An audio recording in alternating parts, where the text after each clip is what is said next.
Assalamualaikum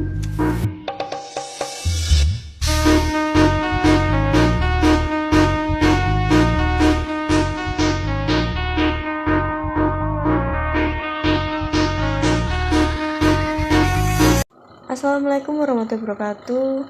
Di sini kelompok kami akan membahas tentang konsep kewirausahaan dalam bidang kesehatan atau keperawatan. Kewirausahaan dalam keperawatan atau yang biasa disebut nurse practitioner terdiri dari kata nurse dan entrepreneur. Entrepreneur adalah seorang individu yang memiliki kemampuan untuk menciptakan, mencari dan memanfaatkan peluang dalam menuju apa yang diinginkan sesuai dengan yang diidealkan. Seorang entrepreneur adalah seorang individu yang mengasumsikan tanggung jawab total dan resiko untuk menemukan atau membuat peluang menggunakan bakat pribadi, keterampilan, dan energi, serta seorang yang memperkerjakan proses perencanaan strategis untuk mentransfer peluang tersebut menjadi sebuah layanan yang bernilai. Khusus mahasiswa ilmu keperawatan, dapat disimpulkan bahwa nursepreneur dipakai untuk mengenalkan dan memberi pengetahuan dasar tentang kewirausahaan. Hal ini diupayakan sebagai sebuah upaya lompatan pola berpikir menanggulangi pengangguran melalui pendidikan. Lebih jauh lagi memang ditujukan agar dapat membentuk jiwa-jiwa wirausaha baru yang dapat berkontribusi bagi kesejahteraan masyarakat, di samping memiliki soft skill dan keterampilan yang kompeten dalam bidang profesi keperawatan. Jenis-jenis wirausahaan di bidang kesehatan. Yang pertama ada home care, merupakan pelayanan kesehatan yang berkesinambungan dan komprehensif yang diberikan kepada individu dan keluarga di tempat tinggal mereka yang bertujuan untuk meningkatkan, mempertahankan, atau memulihkan kesehatan, serta memaksimalkan tingkat kemandirian dan meminimalkan akibat dari penyakit. Yang kedua ada konsultan keperawatan. Konsultan keperawatan merupakan tenaga profesional yang menyediakan jasa nasihat ahli dalam bidang kesehatan yang bertujuan untuk membantu pasien menyadari dan mengatasi tekanan psikologis atau masalah sosial, membangun hubungan interpersonal yang baik, dan untuk meningkatkan perkembangan seseorang di mana di dalamnya diberikan dukungan emosional dan intelektual. Yang ketiga ada Nursing Care Center, merupakan lembaga keperawatan yang memberikan akses langsung pada klien dalam pelayanan keperawatan profesional yang berorientasi pada kebutuhan masyarakat sesuai dalam masalah yang dihadapi masyarakat. Yang keempat ada fisioterapi. Perawat yang dibekali ilmu dan kompetensi terkait fisioterapi memiliki kewenangan untuk memberikan pelayanan kesehatan tersebut kepada klien yang membutuhkan. Salah satu upaya fisioterapi yang dapat dilakukan perawat yaitu fisioterapi dada. Fisioterapi dada itu merupakan prosedur keperawatan atau metode pemenuhan kebutuhan oksigen. Yang kelima, klinik kesehatan swasta. Perawat dapat berkolaborasi dengan kesehatan lain seperti dokter, apoteker, atau bidan dalam membuka klinik praktik bersama sebagai kolega. Pada kolaborasi tersebut, terjadi proses kompleks yang membutuhkan satu sama lain. Dalam bersama-sama membangun bisnis di bidang kesehatan, prinsip yang sama mengenai kebersamaan, kerjasama, berbagi tugas, kesetaraan, tanggung jawab, dan tanggung gugat juga menjadi awal terbentuk kolaborasi yang baik untuk menuju kesuksesan bersama. Yang selanjutnya ada strategi kewirausahaan. Yang pertama, ada konsep strategi adalah perencanaan, yaitu arahan atau acuan gerak langkah perusahaan untuk mencapai suatu tujuan di masa depan. Akan tetapi, tidak selamanya strategi adalah perencanaan ke masa depan yang belum dilaksanakan. Strategi juga menyangkut segala sesuatu yang telah dilakukan sebelumnya. Kedua, strategi adalah pola. Strategi disebut dengan intended strategi karena belum terlaksana dan berorientasi ke masa depan, atau disebut juga sebagai real strategi karena telah dilakukan oleh perusahaan.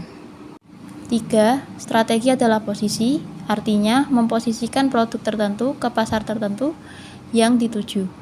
Strategi menurut Minzebera cenderung melihat ke bawah, yaitu ke suatu titik bidik di mana produk tertentu bertemu dengan pelanggan, dan melihat keluar yaitu meninjau berbagai aspek lingkungan eksternal.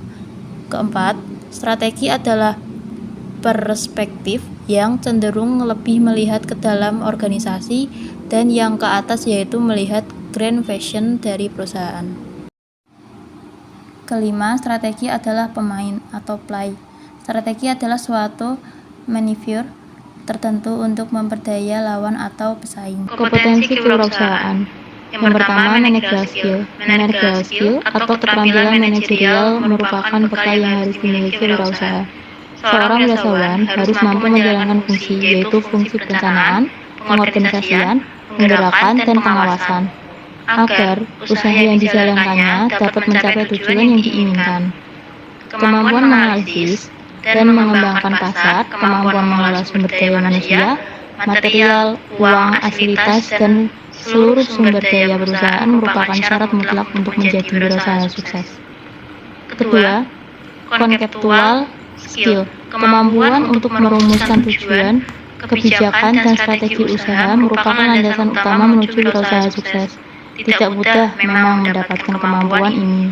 Harus ekstra keras belajar dari sebagai sumber dan terus belajar dari pengalaman sendiri dan pengalaman orang lain dalam berwirausaha. Ketiga, human skill, keterampilan memahami, mengerti, berkomunikasi, dan berrelasi, supel, mudah bergaul, simpati, dan empati kepada orang lain adalah model keterampilan yang sangat mendukung kita menuju keberhasilan usaha.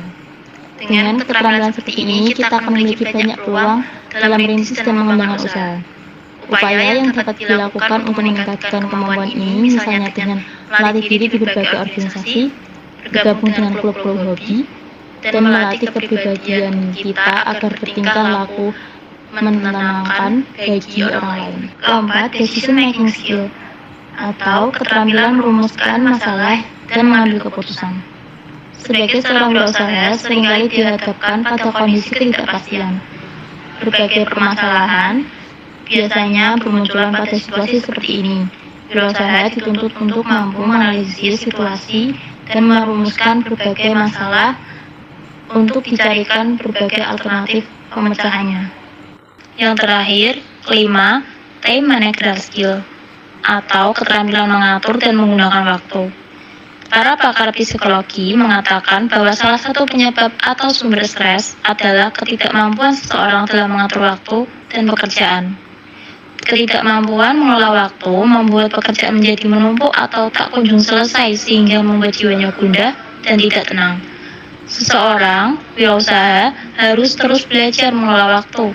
Keterampilan mengelola waktu dapat diperlancar, memperlaksana pekerjaan, dan rencana-rencana yang telah digariskan. Contoh nyata aplikatif usaha kesehatan mengajarkan ROM atau range of motion. Akan Bapak menekan kepalanya sampai dagu kena dada ya Pak. Baik Pak, kita mulai ya Pak. Baik Pak, saya angkat ya Pak. Ya. Baik. 1, sakit Pak? Tidak. Ya, bilang ya Pak kalau sakit ya Pak. Ya. Ini bisa dilakukan selama 8 kali ya Pak. Ya. Ya. Selanjutnya kalau saya miringkan ke sebelah sana Pak, sakit Pak? Tidak. Baik Pak. Dari sini Pak, sebelah sini Pak, sakit Pak? Tidak. Oke. Baik Pak. Ini sudah di bagian kepala ya Pak.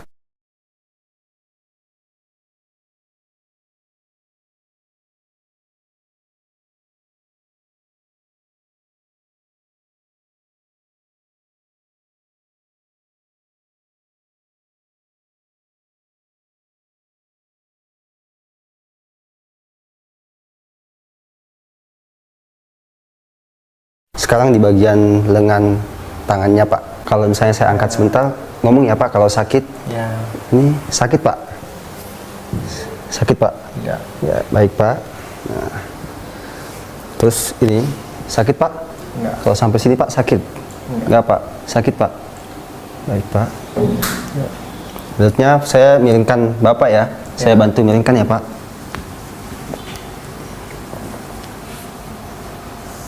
Sakit Pak? Tidak. Sakit Pak? Tidak. Ya, bilang ya Pak kalau sakit.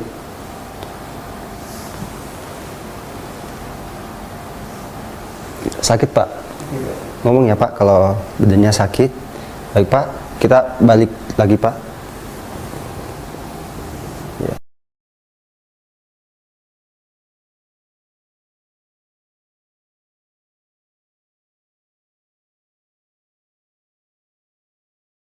Selanjutnya di bagian siku Pak, saya akan tegukan sikunya. Sakit Pak? Tidak. Sampai sini Pak sakit? Baik Pak. Ya. Ya, selanjutnya lengan tangannya Pak. Ya, saya balik ke atas. Ya, baik sekali Pak. Sakit Pak seperti ini? Tidak. Ya. Selanjutnya saya naikkan ke atas. Bilang ya Pak kalau sakit. Ini Pak sakit Pak? Tidak. Ya. Ya. Sakit Pak? Tidak. Tidak Pak. Tangannya. Sakit Pak? Tidak. Ya, baik sekali Pak. Ya, oke. Ya, selanjutnya adalah bagian jari-jari ya Pak. Saya masukkan tangan saya. Sakit Pak? Tidak. Oke, diulangi. Sakit Pak? Tidak. Ya, baik, kita akan lakukan kayak berzikir Pak. Ya. Baik, Pak, kita kembali lagi Pak. Ya, baik sekali ya Pak. Sekarang saya putar tangannya ya Pak, depan. Sakit Pak? Tidak. Ya, baik Pak. Saya putar balik lagi Pak. Ya, bagaimana Pak? Sakit? Ya, baik sekali Pak. Selanjutnya ke bagian panggul ya Pak. Ya. Ya, permisi ya Pak. Saya buka selimutnya dulu ya Pak. Ya. Ya.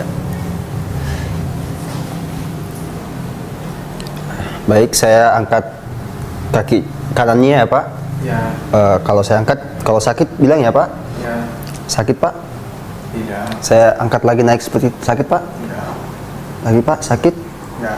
Ya, saya sakit Pak? Ya. Sakit? Sedikit sakit Mas. Ya, baik sekali Pak. Saya turunin lagi Pak. Ya. Selanjutnya saya kesampingkan. Sakit Pak? Ya. Sampai sini sakit Pak? Sakit Pak? Ya, ada nyeri Mas. Ya, baik. Ya, kembali. Ya. Selanjutnya saya putar kakinya ya Pak. Ya. Sakit Pak? Tidak. Ini Tidak. kalau gini Pak sakit? Tidak. Gimana Pak? Sakit Pak? Tidak. Ya. Baik sekali Pak.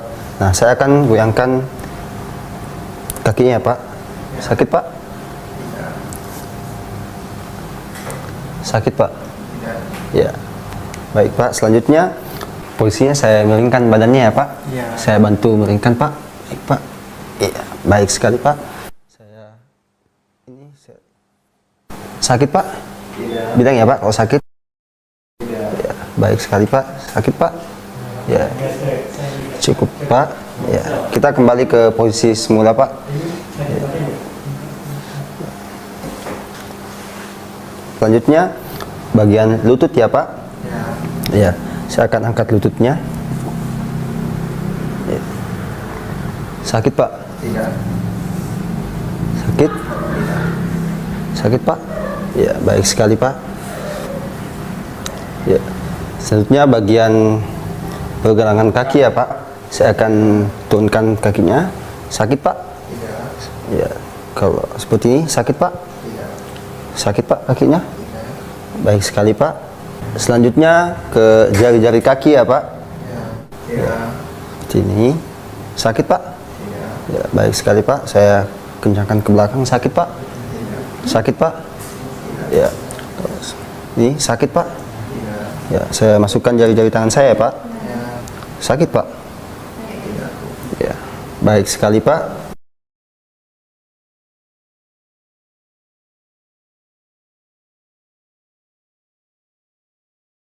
Alhamdulillah sudah selesai Pak. Saya rapikan dulu selimutnya ya Pak. Ya. Ya.